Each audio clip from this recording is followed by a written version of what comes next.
اللہ رب العزت نے جنت کو دارالسلام بنایا ہے، اور اس دنیا کو جس میں ہم بس رہے ہیں اس کو دارالآزمائش بنایا ہے، دارالامتحان بنایا ہے۔ اس لیے اللہ والو ہر انسان ہر لمحہ ہر حال میں حالت آزمائش کے اندر ہے۔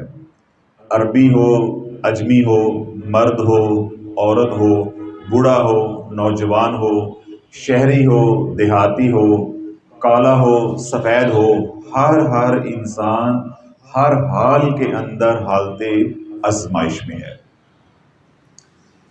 اور یہ جو آزمائش کا سفر ہے یہ انسان کی زندگی کی جب ابتدا ہوتی ہے تو ابتدا سے یہ شروع ہوتا ہے، اور جب زندگی کی شان ہوتی ہے تو اس سفر کا اختتام ہوتا ہے۔ اللہ رب العزت فرماتا ہے لَقَدْ خَلَقْنَا الْإِنسَانَ فِي كَبَدٍ، ہم نے انسان کو مشقت میں پیدا کیا ہے۔ تو ہر انسان جس بھی حال میں ہے، اگر وہ سمجھتا ہے کہ میرے اوپر حالات موزوں ہیں تب بھی وہ آزمائش میں ہے، اگر وہ یہ سمجھتا ہے کہ میرے اوپر حالات غیر موزوں ہیں تو تب بھی وہ حالت آزمائش میں ہے، مشقت کے اندر ہے۔ کیونکہ اللہ رب العزت ہمارا خالق بھی ہے، مالک بھی ہے، معبود بھی ہے، تو خالق کو ہماری خوبیوں کا بھی علم ہے کیونکہ وہ بھی اسی کی عطا کردہ ہے، اور ہمارے اندر جو کمیاں ہیں یا خامیاں کہہ سکتے ہیں اس کا بھی اللہ رب العزت کو علم ہے، ہمارے خالق کو علم ہے کیونکہ وہ بھی اسی کی عطا کردہ ہے۔ تو اللہ رب العزت کو معلوم ہے کہ انسان کا حوصلہ بہت جلد پست ہو جاتا ہے، انسان جو ہے وہ ہمت ہار جاتا ہے۔ تو اللہ رب العزت نے انسان کے حوصلے کے لیے کیا بات ارشاد فرمائی ہے، فَإِنَّ مَعَ الْعُسْرِ يُسْرًا إِنَّ مَعَ الْعُسْرِ يُسْرًا، بے شک تنگی کے ساتھ آسانی ہے، بے شک تنگی کے ساتھ آسانی ہے۔ اس لیے علماء، مفسرین قرآن، مشائخ یہ بات ارشاد فرماتے ہیں کہ اللہ رب العزت نے جب ایک ہی مضمون کو یا ایک ہی بات کو 2 دفعہ دہرایا ہے تو اس سے یہ استدلال کیا جاتا ہے کہ اللہ رب العزت اگر ایک تنگی دے گا تو پھر 2 سکھ بھی دے گا، 2 آسانیاں بھی دے گا۔ اگر ایک غم آئے گا، ایک تکلیف آئے گی، یا ایک ناموزوں حالات کی طرف رخ ہمارا ہوتا ہے تو اللہ رب العزت ایک دکھ کے بدلے 2 سکھ دے گا، اور ایک غم کے بدلے 2 خوشیاں دے گا۔ تو اس آیت مبارکہ کے اندر ایک بشارت بھی ہے اور انسان کے لیے ایک حوصلہ بھی ہے کہ جن حالات کے اندر تم زندگی بسر کر رہے ہو یا جو حالات تمہارے اوپر آگے ہیں، ان حالات کے اندر مایوس نہیں ہونا، یہ نہیں سمجھ لینا کہ یہ جو برے حالات ہیں یا غیر موزوں یا غیر مناسب حالات ہیں یہ ہمیشہ رہیں گے۔ مثال کے طور پہ کوئی شخص جو ہے وہ مالی تنگ دستی کا شکار ہے یا شکار ہو گیا ہے، پہلے حالات اچھے تھے اب حالات تنگ ہو گئے، تو وہ یہ دل چھوٹا نہ کرے کہ یہ ہمیشہ ہی اب ایسا رہے گا۔ اسی طرح کوئی بیمار ہو گیا ہے تو وہ ہمت نہ ہارے کہ یہ بیماری اب ہمیشہ ہی رہے گی۔ اسی طرح آج کے دور میں جادو ایک بہت بڑا مسئلہ بن گیا ہے، تو کسی کے اوپر جادو ہے، نظر بد ہے یا اس طرح کے جناتی کوئی اثرات ہیں تو وہ یہ نہ سمجھے کہ یہ بھائی اب ہمیشہ میری زندگی کا حصہ بن گیا ہے۔ اور اس کے برعکس اگر کسی کے پاس مال ہے تو وہ بھی یہ سمجھے کہ یہ مال ہمیشہ نہیں رہے گا، صحت ہے ہمیشہ نہیں رہے گی، اولاد ہے ہمیشہ نہیں رہے گی، یا اللہ نے اور جو سکھ دیے ہیں وہ ہمیشہ نہیں ہیں بلکہ اللہ ان کو پھیرتا رہے گا اور تمہیں آزماتا رہے گا۔ اور ہمارے لیے کیا اللہ نے سبق دیا ہے یا ہمیں کیا حکم دیا ہے کہ ہمت نہیں ہارنے، اپنے اللہ سے، اللہ کی رحمت سے مایوس نہیں ہونا، اور جب تمہارے اوپر حالات ایسے آ جائیں جو تمہارے مطابق غیر موزوں ہیں یا جن حالات میں تم اپنے آپ کو خوش نہیں سمجھ رہے، تکلیف میں ہو، تو ان حالات سے نکلنے کا بھی اللہ نے رستہ بتایا ہے، ان حالات سے نکلنے کا بھی اللہ نے رستہ بتایا۔ تو اللہ برو جو رستہ برے حالات سے نکلنے کا اللہ نے بتایا ہے کیا وہ کامیابی کا رستہ ہے یا وہ رستہ جو آج کے عامل بتائیں گے وہ رستہ، یا آج کے ڈبہ پیر بتائیں گے وہ رستہ کامیابی کا ہے، یا وہ رستہ فلاح کا ہے؟ جس نے ہمیں تخلیق کیا ہے جتنا وہ جانتا ہے کیا مخلوق اتنا جان سکتی ہے، چاہے کسی کا علم کسی بھی سطح کا ہو۔ تو اللہ رب العزت نے جو ہمیں حکم دیا ہے کہ جب تمہارے اوپر حالات غیر موزوں آ جائیں پھر تم نے کیا کرنا ہے، یا ایھا الذین آمنوا استعینوا بالصبر والصلاۃ ان اللہ مع الصابرین۔ اب اللہ نے یہاں دو اعمال کی نشاندہی کی ہے، یا دو اعمال کی تلقین کی ہے، حکم دیا ہے کہ جب تمہارے اوپر حالات برے آ جائیں، غیر موزوں غیر مناسب حالات آ جائیں، تم گردش ایام میں پھنس جاؤ، تو پھر کیا کرنا ہے؟ اللہ سے مدد طلب کرو۔ کس سے مدد طلب کرو؟ اللہ سے۔ اللہ ولی الذین آمنوا، اللہ ایمان والوں کا دوست ہے، اللہ ایمان والوں کا دوست ہے، ایمان والوں کا مولا ہے، ایمان والوں کا مددگار ہے۔ اللہ سے مدد طلب کرو، کس کے ذریعے؟ نماز اور صبر کے ذریعے، نماز اور صبر کے ذریعے۔ پھر اللہ نے آگے حوصلہ دیا ہے، اللہ نے حوصلہ دیا ہے، ان اللہ مع الصابرین، اللہ بے شک صبر کرنے والوں کے ساتھ ہے۔ تو اللہ بولے یہاں دو باتیں جو اللہ رب العزت نے ہمیں تلقین فرمائی ہیں، جن دو باتوں کا حکم دیا ہے، ان دونوں باتوں کی طرف ہم نہیں آتے، ہم ان دونوں باتوں کی طرف نہیں آتے۔ کوئی مصیبت آ گئی، کوئی پریشانی آ گئی، تو اللہ کا حکم کیا ہے؟ اس پہ صبر کرو۔ جب کل تک اللہ نے حالات اچھے رکھے تھے اس وقت تو شکر نہیں کیا، اور آج حالات تھوڑے سے ٹائٹ ہو گئے ہیں تو اب کیا کس چیز کا مظاہرہ ہو رہا ہے؟ بے صبری کا۔ تو اللہ جو ہمارے اوپر حالات ایسے آتے ہیں، یعنی غیر موزوں حالات آتے ہیں، تو ہم اس کے اوپر، ان حالات کے اوپر صبر کرنے کی بجائے واویلا شروع کر دیتے ہیں۔ کیا کرتے ہیں؟ واویلا شروع کر دیتے ہیں۔ تو اللہ جب انسان بے صبری کا مظاہرہ کرتا ہے، واویلا کا مظاہرہ کرتا ہے، تو اللہ کی سنت یا اللہ کا طریقہ یہ ہے کہ اللہ ان حالات کو لمبا کر دیتا ہے، ان حالات کو لمبا کر دیتا ہے، یعنی اس کا دورانیہ بڑھ جاتا ہے۔ اور ہم کیا روتے ہیں؟ حضرت صاحب ہم دم کرا کرا کے تھک گئے ہیں، وظیفے پڑھ پڑھ کے مر گئے ہیں، ہم نے کوئی عامل نہیں چھوڑا، کوئی پیر نہیں چھوڑا، کوئی فقیر نہیں چھوڑا، کوئی درگاہ نہیں چھوڑی، ہمارے تو حالات بدل ہی نہیں رہے۔ اسی غیبت سے یا انہی شکایتوں سے اللہ نے حکم دیا ہے کہ ان سے باز رہنا ہے۔ جو میں نے تمہاری تقدیر میں لکھا ہے، کیا مجھ سے بہتر کوئی لکھنے والا ہے یا مجھ سے زیادہ کوئی محبت کرنے والا ہے؟ تو جو میں نے تمہارے مقدر میں لکھا ہے وہی تمہارے لیے بہتر ہے، اس پہ راضی ہو جاؤ، اس پہ صبر کرو۔ پھر اللہ نے اس راز کو بھی افشا کر دیا ہے کہ بھئی یہ جو حالات ہیں یہ وقتی ہیں، چاہے اچھے ہیں چاہے برے ہیں۔ فَإِنَّ مَعَ الْعُسْرِ يُسْرًا إِنَّ مَعَ الْعُسْرِ يُسْرًا۔ اگر تنگی ہے تو تنگی کے ساتھ آسانی بھی میں نے رکھی، آج حالات تنگی کے ہیں، کل انشاءاللہ آسانی کے ہو جائیں گے۔ تو ہمیں جو حکم دیا گیا ہے وہ کیا ہے کہ برے حالات آ جائیں تو پی جاؤ، صبر کرو، اور اللہ کے سامنے سجدہ ریز ہو کے حالت نماز کے اندر یا نماز کے ذریعے اللہ سے مدد طلب کرو۔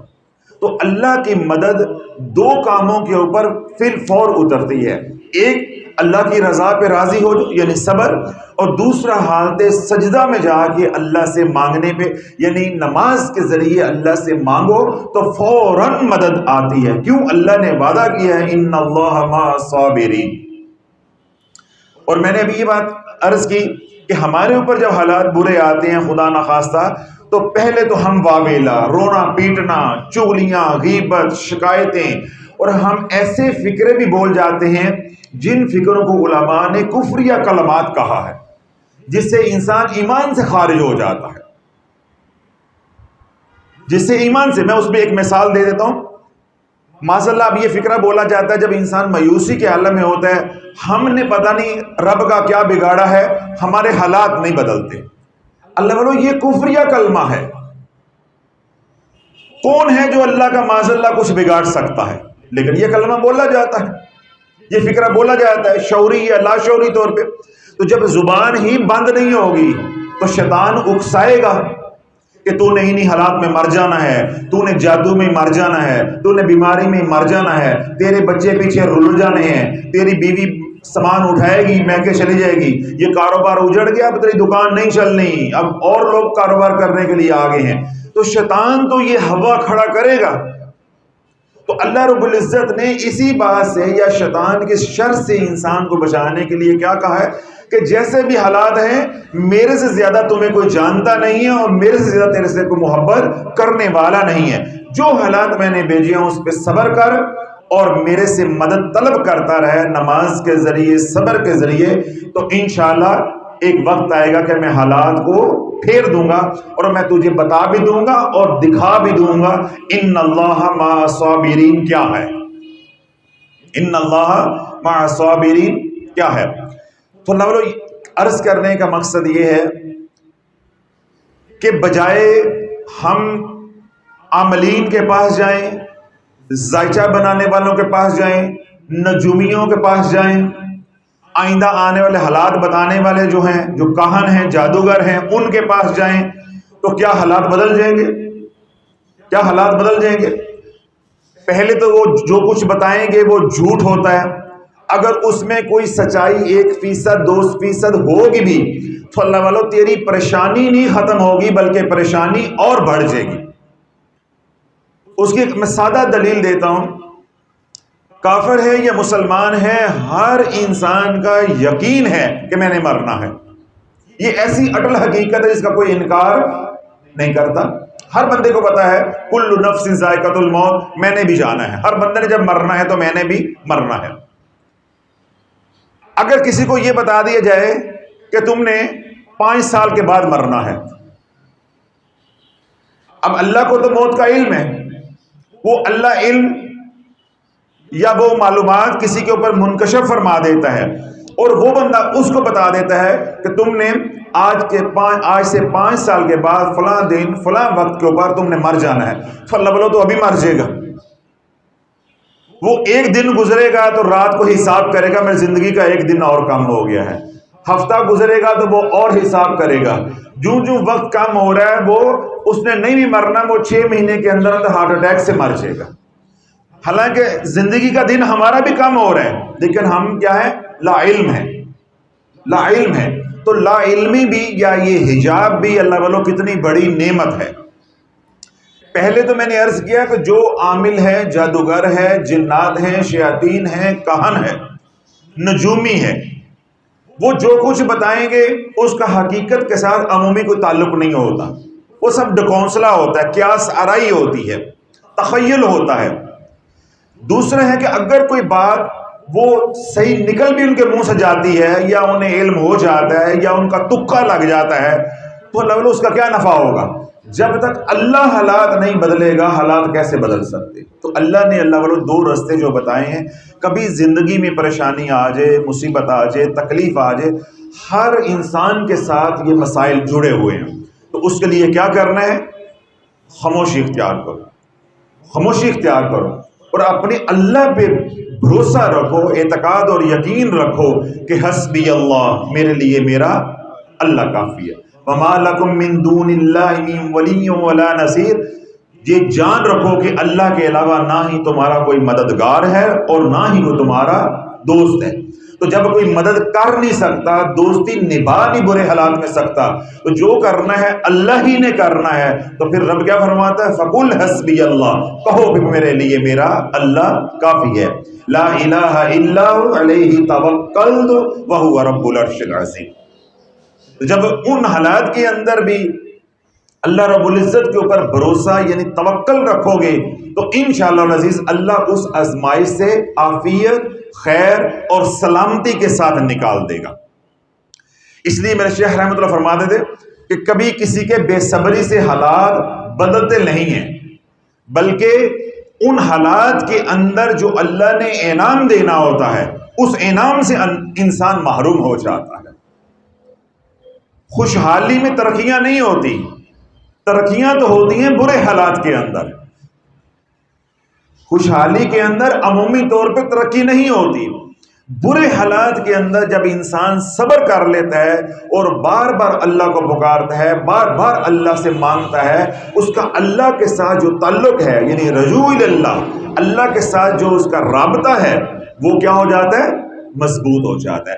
جب حالات اچھے ہوتے ہیں پھر تو ضابطہ ہوتا ہے۔ میرا خیال آپ بات نہیں سمجھے، میں نے دو لفظ بولے ہیں، ایک ہے ضابطہ اور ایک ہے رابطہ۔ ضابطہ ہر مسلمان کا ہے، رابطہ اللہ والوں کا ہوتا ہے۔ تو برے حالات انسان کو اللہ والا بنا دیتے ہیں، اس لیے انبیاء علیہ السلام کے اوپر، اولیاء اللہ کے اوپر، صالحین کے اوپر پے در پے آزمائشیں آتی ہیں، پے در پے آزمائشیں آتی ہیں۔ اور ہمارے اوپر جب حالات آ جاتے ہیں تو ہمارا پہلا فکرہ ہوتا ہے حضرت صاحب پتہ نہیں، سمجھ نہیں آتی، ایک مصیبت سے نکلتے ہیں دوسری آ جاتی ہے، دوسری سے نکلتے تو تیسری آ جاتی ہے، پہلے میری بیٹی کو طلاق ہو گئی ہے، دوسری اب گھر آ کے بیٹھی ہے، فلاں کو فلاں ہو گیا، فلاں کو یہ ہو گیا ہے۔ اب جب یہ اللہ والو یہ والا ہم رویہ اپناتے ہیں تو جو اللہ نے آزمائش یعنی امتحان کے اوپر نمبر دینے تھے ان نمبروں سے ہم محروم ہو جاتے ہیں اس بے صبری سے۔ اور دوسری میں نے شروع میں کیا بات کہی کہ مثال کے طور پہ وہ امتحان یا آزمائش 2 مہینے کی تھی، 3 مہینے کی تھی، وہ وقت جو ہے اتنا ہی لمبا ہو جاتا ہے۔ جتنا انسان بے صبری کا مظاہرہ کرتا ہے اتنا ہی وقت لمبا ہو جاتا ہے۔ میں اس کی ایک مثال دیتا ہوں، آپ کو فوراً یہ میرا نقطہ سمجھ آ جائے گا۔ اس رمضان شریف میں تو میرے ساتھ اتفاق نہیں ہوا، ورنہ ہر رمضان شریف میں 2 4 5 لوگوں کے ساتھ میں کہہ لیں کہ مجھے منہ ماری کرنی پڑتی ہے، ٹوکنا پڑتا ہے۔ کس بات پہ؟ میں کلینک پہ آیا، کبھی کلینک پہ مسئلہ ہو گیا، کبھی گھر میں ہو جاتا ہے، یعنی رمضان میں 2 3 لوگ میرے سرے لگ جاتے ہیں۔ کیسے لگ جاتے ہیں؟ گرمی بہت ہے، گرمی بہت ہے، روزہ بہت سخت ہے، گرمی بہت ہے، پیاس بہت لگی ہوئی ہے۔ تو مجھے بھی اس بات پہ غصہ آ جاتا ہے، بھئی ابھی 10 بجے ہیں، 11 بجے ہیں، ابھی آپ نے تسبیح شروع کر دی ہے۔ اگر اتنی گرمی لگ رہی ہے یا اتنا ہی پیاس لگ رہی ہے یا اتنا ہی روزہ سخت ہے، آپ رکھنے کے قابل ہی نہیں ہیں، تو شریعت نے تو پھر آپ کو معذور قرار دیا، آپ نے کیوں رکھا تھا؟ جب شریعت آپ کو رائے دے رہی ہے تو پھر آپ نے کیوں رکھا تھا؟ تو اگر آپ نے رکھا ہے اس کا مطلب ہے کہ آپ مکلف ہیں، تو اس پہ ہم نے کیا کرنا ہے؟ صبر۔ اب آپ دیکھو، کوئی بھی آپ میں سے شخص روزہ دار ہے، وہ 10 11 12 بجے گرمی بہت ہے، مر گئے، پیاس بہت لگی ہوئی ہے، اب لائٹ چلے گی، گرمی بہت ہے۔ اب ایک وہ شخص ہے اور ایک شخص الحمدللہ ہماری طرح کہ مست ملنگ، لگ رہا ہے تب بھی چپ ہے، نہیں لگ رہا تب بھی چپ ہے۔ مجھے بتاؤ کہ وہ افطاری تک آرام سے پہنچے گا یا وہ جو بول رہا ہے، ناچ گا رہا ہے کہ مر گئے، روزہ بہت سخت لگ رہا ہے، گرمی بہت ہے، پیاس بہت ہے، اس کا وقت آسانی کے ساتھ کٹے گا؟ صبر والے کا کٹے گا۔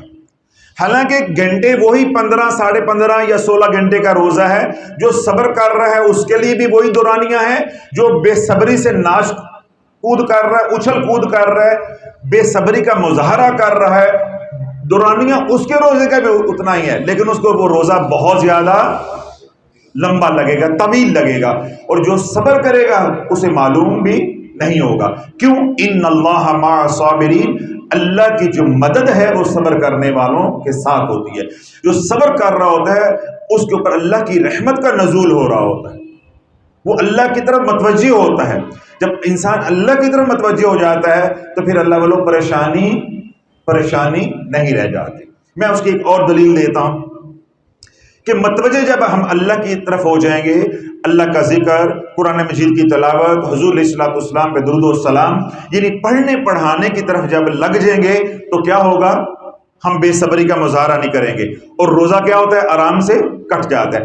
بین ہی کوئی مشکل دنیا میں زندگی میں آ جائے، جب ہم پڑھنے پڑھانے اللہ کی طرف یعنی ذکر الہی کی طرف لگ جائیں گے، متوجہ ہو جائیں گے، تو جس طرح روزہ کٹ جاتا ہے اسی طرح وہ آزمائش کا وقت بھی کٹ جاتا ہے۔ اب یہ متوجہ ہونے سے وقت کیسے کٹتا ہے؟ اب حضرات دیکھیں،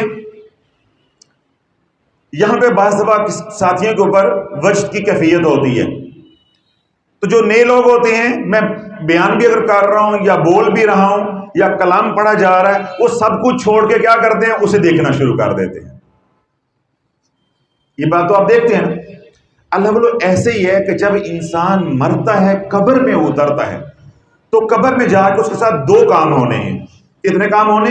دو. یا وہ جنتی ہے یا وہ جہنمی. اگر وہ جہنمی ہے تو وہ عذاب کو دیکھے گا، اگر وہ جنتی ہے تو اس کے بارے میں کیا حدیث پاک میں آتا ہے جس کا مفہوم ہے، اللہ کے محبوب علیہ الصلوۃ والسلام نے ارشاد فرمایا کہ جنت کی کھڑکی کھول دی جاتی ہے. اب ہوائیں بھی آ رہی ہیں اور جنت کے نظارے بھی ہو رہے ہیں، حوروں کے نظارے بھی ہو رہے ہیں.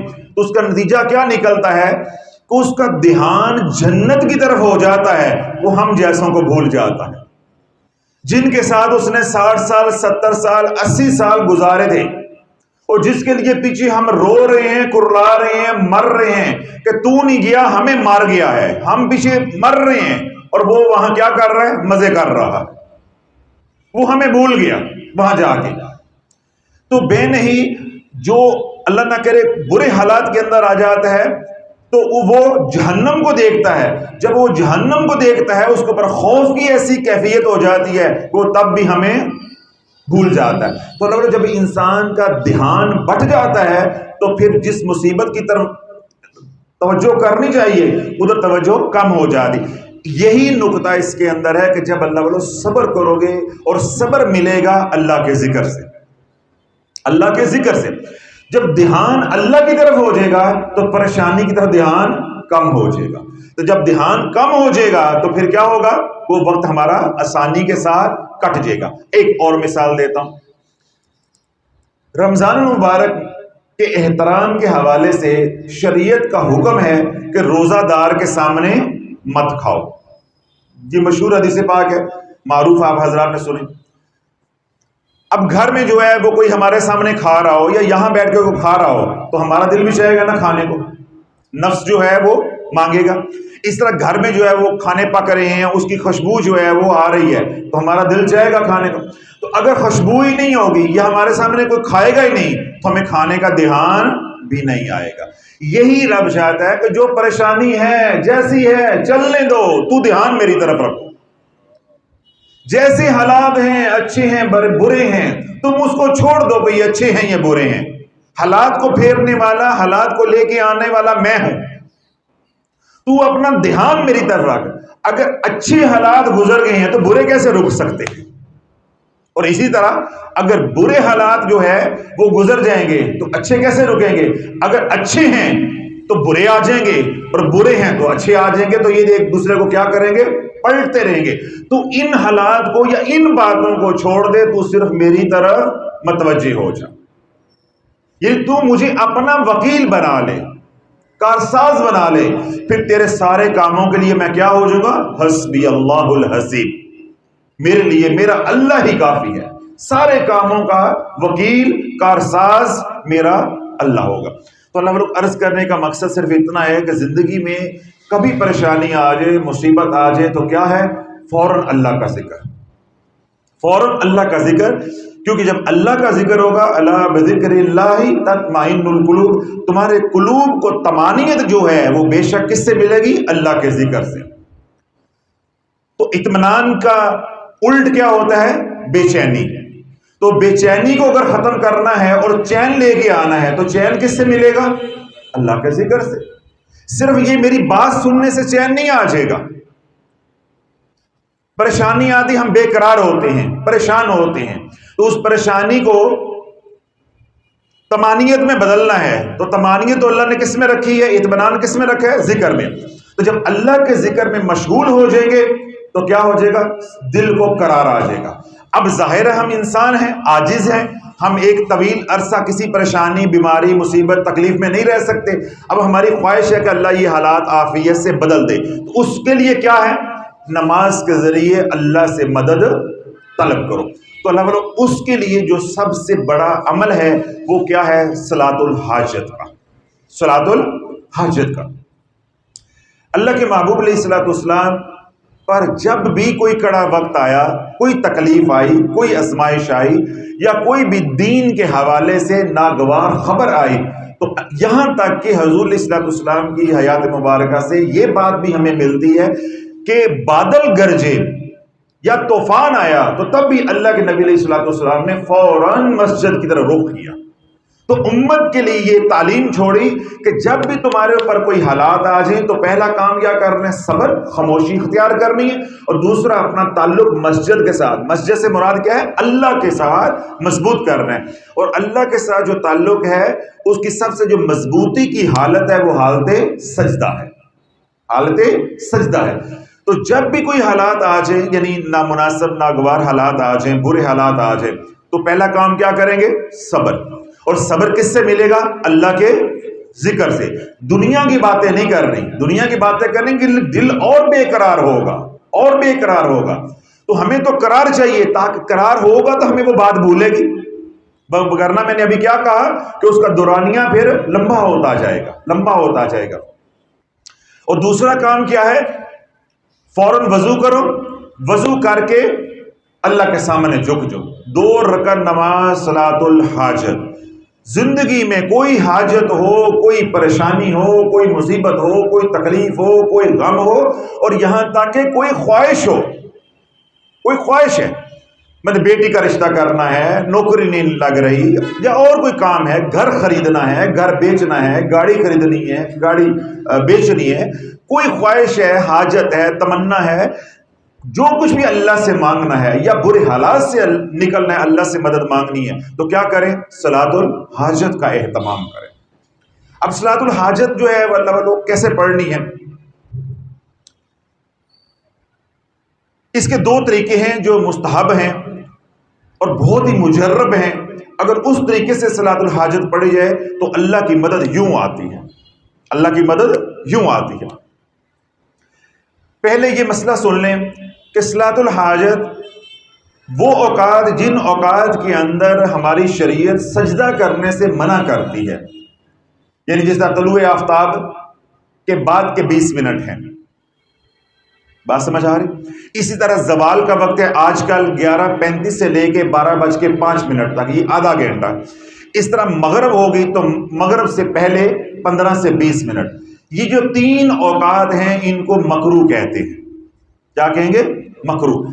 جو مکروہ اوقات ہیں ان میں کیونکہ جب سجدہ نہیں کر سکتے، ہماری عبادت کی جو مشابہت ہے وہ یہود و نصارہ اور خاص طور پہ مجوسیوں کے ساتھ ہو جاتی ہے، اس لیے شریعت نے حوصلہ شکنی کی ہے، منع کی ہے، ممانعت ہے کہ اس وقت ہم اللہ کا ذکر تو کر سکتے ہیں، تسبیحات تو کر سکتے ہیں، قرآن کی تلاوت تو کر سکتے ہیں، یا اور کوئی ذکر اذکار ہے وہ ہم کریں، لیکن ہم سجدہ نہیں کرتے، یعنی عبادت جو ہے سجدے والی یہ نماز ہے وہ نہیں ہم کریں۔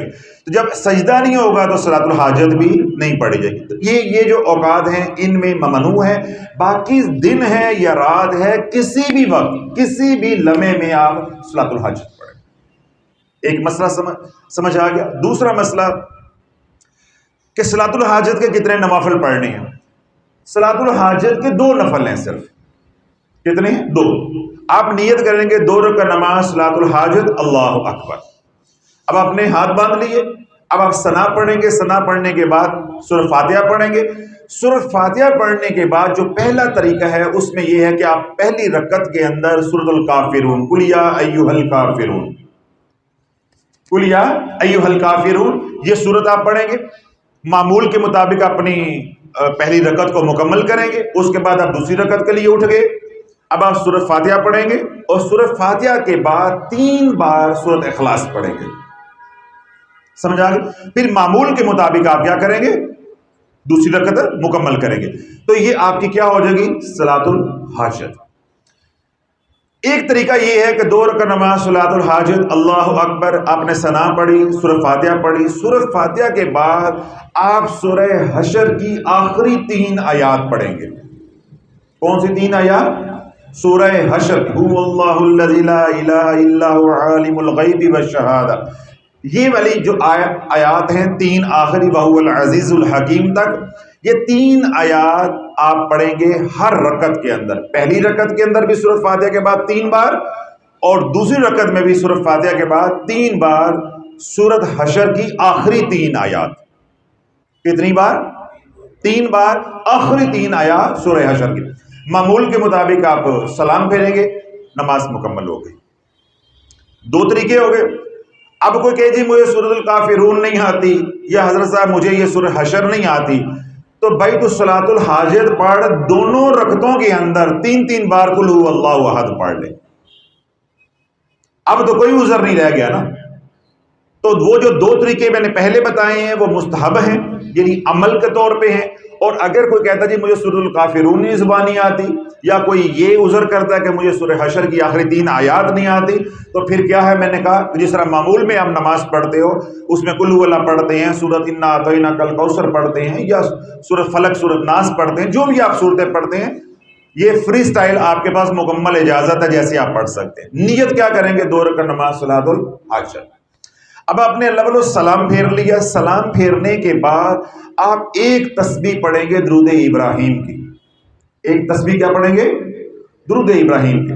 اب جب درود ابراہیم کی ایک تسبیح پڑھ لیں، پھر آپ نے اپنی جھولی پھیلانی ہے، اللہ سے مانگنا ہے۔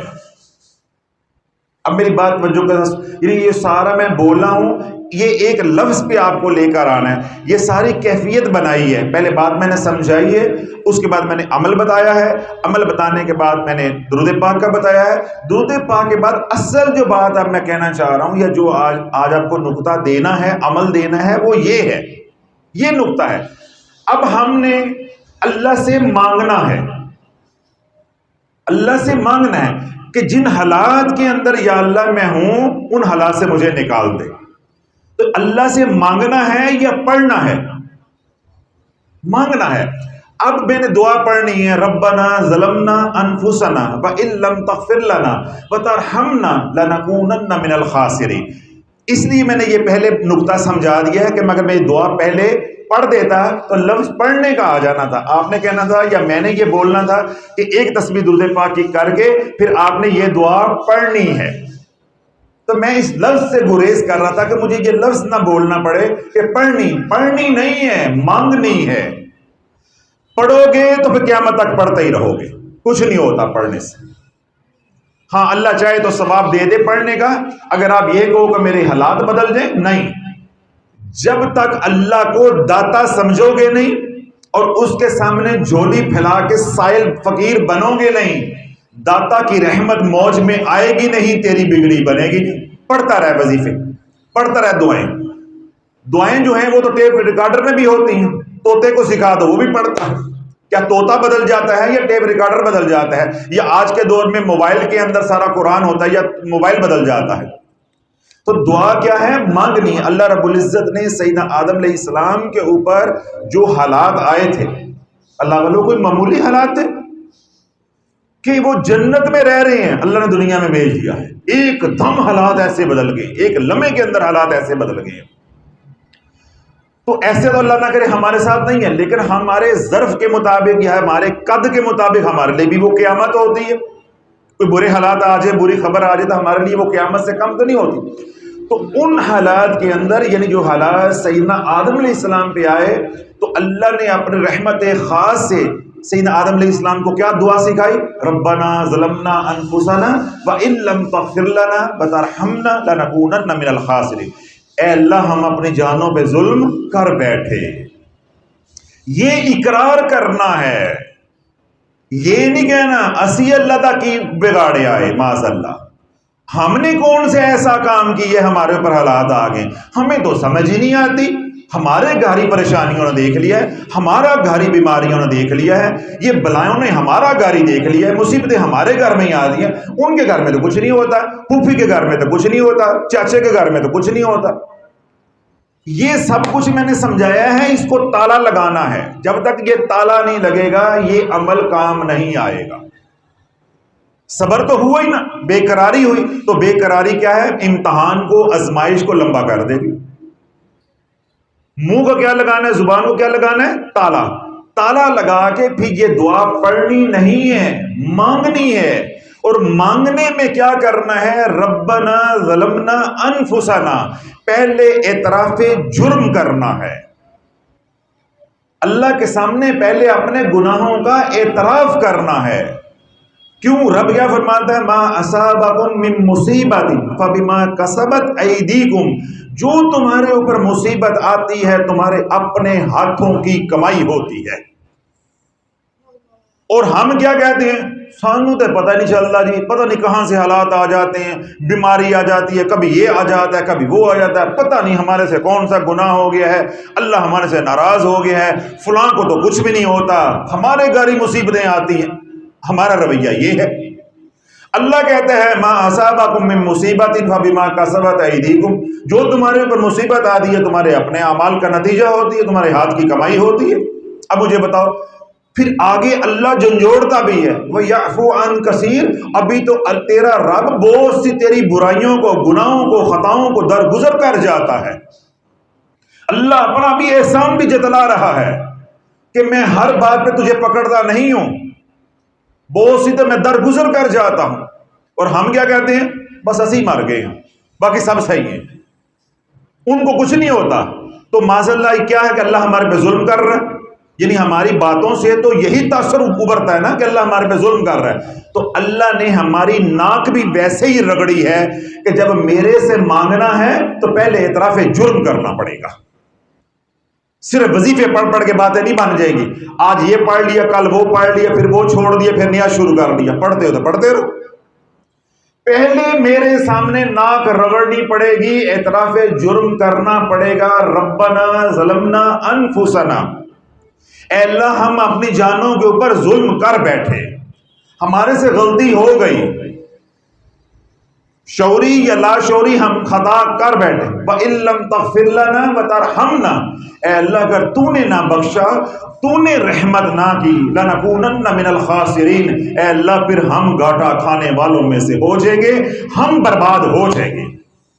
اے اللہ میری بیٹی کے گھر کے حالات ٹھیک نہیں ہیں، مجھے معلوم ہے میری تربیت میں کمی ہے، میں تربیت کا حق ادا نہیں کر سکی، میری بیٹی کی تربیت میں کمی ہے، میری بیٹی بد زبان ہے، مجھے معلوم ہے میری بیٹی کی زبان تیز ہے، میری بیٹی کا رویہ ٹھیک نہیں ہے، مجھے معلوم ہے میری بیٹی کی بھی غلطیاں سسرال میں ہیں، لیکن اللہ ہم ظلم کر بیٹھے ہیں، ہم نکالنا تو نے ہی ہے نا، ہم تو نہیں نکل سکتے، تو یوں اقرار کرنا ہے۔ اور ہم کیا کہتے ہیں؟ یا اللہ میری بیٹی پہ ظلم ڈھا رہے ہیں سسرال والے، اس کا مطلب ہے اس کا کچھ نہیں ہے، تالی ایک ہاتھ سے بجنا شروع ہو گئی ہے 2023 میں آ کے، یعنی یہ نئی ٹیکنالوجی کوئی آ گئی ہے، یا نیا تصور آ گیا ہے، تالی دو ہاتھوں سے بجتی ہے، یہ ایک ہاتھ سے بجتی ہے۔ اور اللہ والے جو تالی ایک ہاتھ سے بجانے کی کوشش کرتا ہے، اللہ اس کے ہاتھوں کو توڑ دیتا ہے، وہ تو ظالم ہوتا ہے، تو مظلوم کی آہ اس کو لے بیٹھتی ہے۔ اور اگر آپ کے اوپر ظلم ہو رہا ہے اور اللہ کی مدد نہیں آ رہی، اس کا مطلب یہ ہے کہ آپ مکمل طور پہ مظلوم نہیں ہیں، کہیں نہ کہیں کارستانی آپ کی بھی ہے۔ تو آج جو ہماری مائیں بہنیں بیٹیاں جو بھی بچیاں ہیں اپنے گھروں میں پس رہی ہیں، تو اللہ بولو یہ نہیں ہے کہ وہ ان کا کوئی قصور نہیں ہے، ان کا بھی قصور ہے۔ ہاں یہ آپ کہہ سکتے ہیں کہ ان کا 10% قصور ہے، 20% ہے، ادھر والے کا 80% ہے، 70% ہے، یا دونوں 50-50 پروگرام لے کے چل رہے ہیں۔ قصور ہے تو تبھی یہ حالات آئے ہیں نا۔ قرآن کیا کہتے ہیں؟ ابھی میں نے 2 مرتبہ آیت پڑھی ہے، ما اصابکم من مصیبت فبما کسبت ایدیکم ویعفو عن کثیر، جو تمہارے اوپر مصیبت آتی ہے تمہارے اپنے ہاتھوں کی کمائی ہے، ابھی تو اللہ بہت سے تمہارے گناہوں کو درگزر کر دیتا ہے۔ اور ہم یہی شکایتیں، یہی رویہ ہمارا پیروں کے ساتھ ہوتا ہے، عاملین کے پاس ہوتا ہے، تعویذ دھاگا کرنے والوں کے ساتھ ہوتا ہے، اور یہی کلام گفتگو یا یہی طرز کلام ہمارا اللہ کے ساتھ ہوتا ہے کہ یا اللہ وہ یہ کر رہے ہیں، وہ یہ کر رہے ہیں، انہوں نے یہ کر دیا، فلاں نے یہ کر دیا، کاروبار میں پارٹنر نے یہ کر دیا، یعنی اللہ کے سامنے بھی وہی طرز کلام ہے جو میرے آپ کے ساتھ ہوتا ہے، یعنی اپنی غلطی کا اعتراف نہیں کرنا۔ اللہ کہتا ہے یہ نہیں چلے گا، یہ نہیں چلے گا، بات ہی یہیں سے شروع ہونی ہے، ربنا ظلمنا انفسنا۔ کیا اللہ رب العزت نے سیدنا آدم علیہ السلام کو روکا نہیں تھا کہ اس درخت کے پاس نہیں جانا، پھل نہیں کھانا؟ روکا تھا نا۔ جب معافی مانگتے رہے، تاریخ میں 2-3 روایتیں آتی ہیں، ایک ہے کہ 100 سال تک روتے رہے، ایک ہے 200 سال تک روتے رہے، ایک ہے 300 سال تک روتے رہے، اللہ سے معافی مانگتے رہے۔ جب معافی ملنے کا وقت آیا تو اللہ نے مضمون کیا اتارا؟ ربنا ظلمنا انفسنا وان لم تغفر لنا وترحمنا لنکونن من الخاسرین۔ کیا سیدنا آدم علیہ السلام نے یہ دعا پڑھنے سے پہلے یہ بات کہی تھی کہ یا اللہ میں نہیں کیتا، شیطان نے کیتا ہے، یا اللہ میں نہیں کیتا، نفس نے کیتا ہے؟ اپنی غلطی کا اعتراف کیا ہے، حالانکہ وہ غلطی قصدن نہیں تھی۔ نبی قصدن غلطی سے پاک ہوتا ہے، معصوم ہوتا ہے، وہ غیر ارادی غیر اختیاری خطا جس کو آپ کہتے ہیں، بات سمجھ رہے ہیں؟ جس طرح میں اٹھوں ابھی تو میرا پاؤں آپ کے پاؤں کے اوپر آ جائے تو یہ کیا ہوگا؟ غیر ارادی خطا تو ہو گئی، لیکن کیا ہوگی؟ غیر ارادی۔ اور اگر میں جان بوجھ کے آپ کے پاؤں پہ پاؤں رکھوں تو یہ کیا ہو جائے گی؟ خطا ارادی، یعنی یہ گناہ کے زمرے میں آئے گی۔ تو انبیاء علیہ السلام گناہ سے پاک ہوتے ہیں، معصوم ہوتے ہیں معصیت سے۔ تو سیدنا آدم علیہ السلام سے حالانکہ خطا کیا ہوئی ہے؟ غیر ارادی، نسیان، جس کو بھول کہتے ہیں۔ گناہ نہیں آپ کہہ سکتے، گناہ بہت بڑا لفظ ہے، اس کے اندر اس کے معنی کسی اور طرف کو چلے جاتے ہیں۔ تو خطا ہوئی، بھول ہوئی، تو بھول کے اوپر یہ اللہ نے کہا نہیں، ربنا ظلمنا انفسنا، جیسے بھی ہوا ہو تو گیا نا، خطا ہو تو گئی نا، چاہے نفس کی وجہ سے ہوئی، شیطان کی وجہ سے ہوئی، پہلے بتا دیا تھا کہ یہ نہیں کرنا، تو ہو گئی نا، تو اقرار کرو، اعتراف کرو۔ تو سیدنا آدم علیہ السلام کے ذریعے اللہ نے پوری انسانیت کو یہ تعلیم دی ہے، قرآن کا حصہ بنا دیا، سابقہ کتابوں کا، صحیفوں کا حصہ بنا دیا۔ پھر جب قرآن مجید فرقان حمید نازل ہوا اس میں بھی اس دعا کو شامل کر دیا کہ رہتی انسانیت تک یہ اصول اللہ نے بنا دیا ہے کہ جب میری بارگاہ میں آنا ہے تو پہلے جرم کا اعتراف کرنا پڑے گا، ود کے گلا نہیں کرنیاں، اینج ہو گیا تو اینج ہو گیا۔ ہم دوسرے لوگوں کو پاگل بناتے ہیں نا، جب کوئی تھانہ کچہری ہو، پنچایت ہو تو اشارے کر کے ابھی کہہ، تم ہی کہہ، تم ہی کہہ، اگلے بندے کو ہم کیا کرتے ہیں؟ ہپنوٹائز کرتے ہیں۔ تو اللہ نے کہا کام ایسے نہیں چل سکتے، میری بارگاہ میں یہ کام نہیں ہوں گے، میری بارگاہ میں سیدھے سیدھے آؤ، اپنا جرم کا اعتراف کرو، میری رحمت کو طلب کرو، میں نہ کروں تب کہنا۔ اور اگر فنکاری کرنی ہے تو جاؤ عاملین کے پاس جاؤ، پیروں کے پاس جاؤ، ڈبہ پیروں کے بجا جا کے فنکاریاں کرو جا کے، انہیں تو معلوم نہیں ہوگا نا، مجھے کیا معلوم نہیں ہے کہ تیرے اوپر میں نے کیا کیا نعمتیں جو ہے نچھاور کی، تو تو نے کیسے کیسے نشکریاں کی۔ اب تو میں نے ایک نعمت لی ہے صرف اس لیے تجھے اپنی طرف متوجہ کرنے کے لیے، اور اب تو رو رہا ہے اور غلطی بھی تیری اپنی ہے۔ تو اب کیا کر رہا ہے؟ ربنا ظلمنا انفسنا وان لم تغفر لنا وترحمنا لنکونن من الخاسرین۔ اس دعا کو پڑھنا ہے، مانگنا ہے، مانگنا ہے۔ اس لیے میں نے اتنا زور لگا کے یہ بات سمجھائی ہے کہ جب صلاۃ الحاجت پڑھ لیں، پھر ایک تسبیح درود ابراہیم کی پڑھیں، پھر اس دعا کو 7 بار مانگنا ہے۔ حالانکہ میں بولتے بولتے میرے منہ سے بھی پڑھنا نکلتا ہے، میں بڑی مشکل سے روک رہا ہوں اپنے آپ کو کہ ایک بار بھی آپ کے ذہن میں بھی یہ بات نہ آئے کہ یہ دعا پڑھنی ہے، یعنی مجھے یہ کہ آپ کے دل میں اتر جائے کہ دعا مانگنی ہے، دعا پڑھنی نہیں ہے، ہم نے مانگنی ہے۔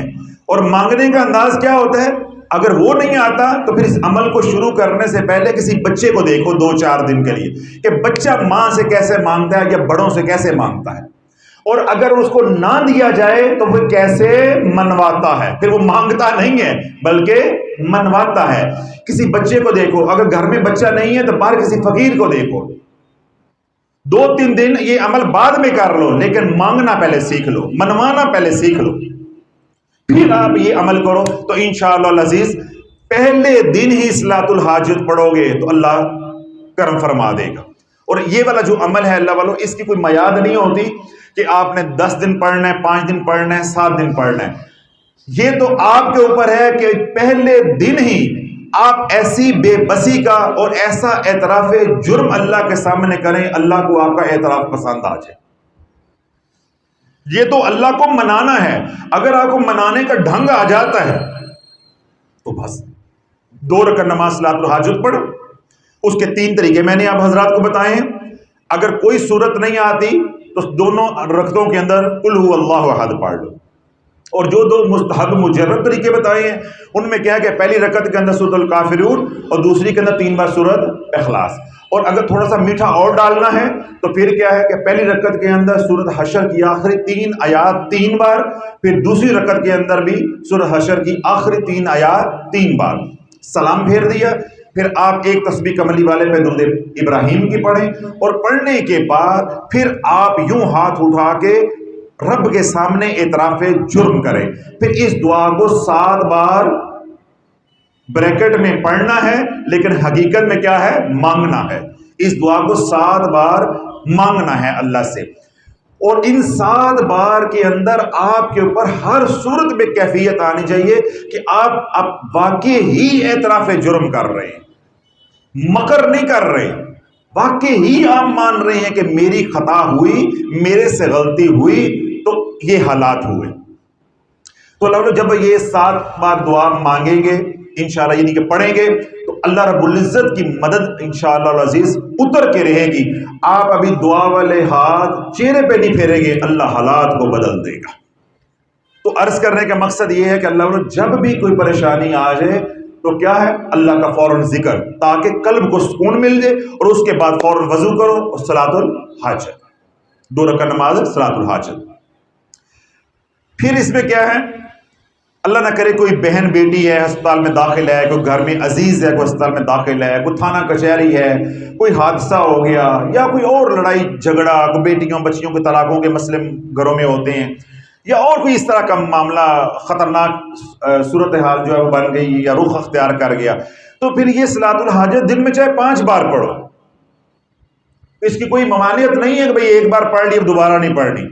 آپ نے پڑھی ہے، فجر کے بعد پڑھی ہے، ظہر کے بعد دوبارہ پڑھ لو، عصر کے وقت پڑھ لو، مغرب کے بعد پڑھ لو، رات کو پڑھ لو، تہجد کے وقت پڑھ لو۔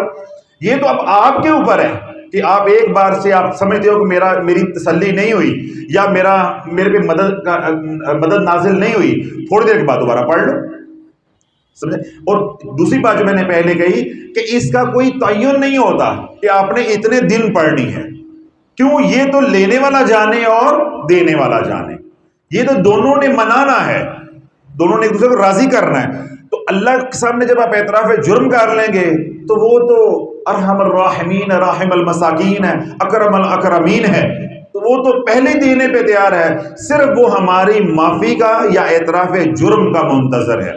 تو جب آپ اعتراف جرم کر لیں گے پھر یہ دعا مانگیں گے تو انشاءاللہ اللہ رب العزت آپ کی جھولی بھر دے گا۔ اور آج کے بعد اللہ نہ کرے ہمارے اوپر کوئی کڑے حالات آتے ہیں یا کوئی مشکل وقت آتا ہے تو ہم نے کیا کرنا ہے؟ ذائشہ بنانے والوں کے پاس، عاملوں کے پاس، ڈبہ پیروں کے پاس نہیں، اللہ کے پاس حضور کی سنت کی نیت کر کے کہ میرے کملی والے کی سنت ہے کہ جب کوئی تکلیف آتی آپ خاموشی اختیار کر دیں۔ پھر دوسرا، مرد حضرات کے لیے، آپ کے لیے کوئی پریشانی آ جائے، اللہ کے نبی کی سنت کیا تھی؟ حضور علیہ السلام خاموش ہو جاتے تھے۔